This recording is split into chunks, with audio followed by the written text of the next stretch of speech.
સમાજ શું કહેશે, પડોશી શું વાતો કરશે, ફેમિલી વાળા શું વિચારશે, ભાઈ બેન મિત્ર ગર્લફ્રેન્ડ મારી શું વાતો કરશે યાર, મારી મજાક ઉડાડશે, રસ્તામાં મને પૂછશે ભાઈ તું આવા વિડીયો બનાવે છે, તું યાર આ કામ કરે છે, તું વિડીયો બનાવે છે યાર. ભાઈ બધા ખાલી વાતો કરશે, તમારું કોઈ પૂરું નથી કરવાનું, તમારા ખર્ચા કોઈ તમને આપી નથી જવાના. ભાઈ 2-5 પૈસા વાપર અને મોજ કર, આ બધું ના કરીશું તું સારો નથી લાગતો.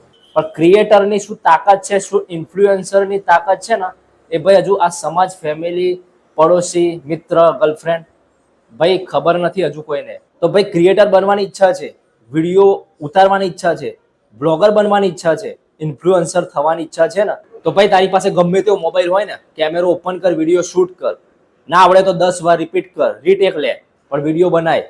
હા, કોઈ શરૂઆતથી પહેલા વિડીયોથી વાયરલ નહીં થઈ જતું. 5-10 વ્યૂ આવે છે, નસીબ માની લે, તારી મહેનતના એ વ્યૂ છે કે કોઈ તને જોવે છે, કોઈ તારા માટે ટાઈમ કાઢે છે, લાઈક કરે, કોમેન્ટ કરે, કોઈ ફરક નથી પડતો. વિડીયો શૂટ કર, બહુ તો બહુ તારો વિડીયો સ્ક્રોલ કરશે ભાઈ, પણ આજે જે સ્ક્રોલ કરે છે ને એ જ તારા વિડીયોને લાઈક કરશે, એ જ કોમેન્ટ કરવાના છે, યાદ રાખજે.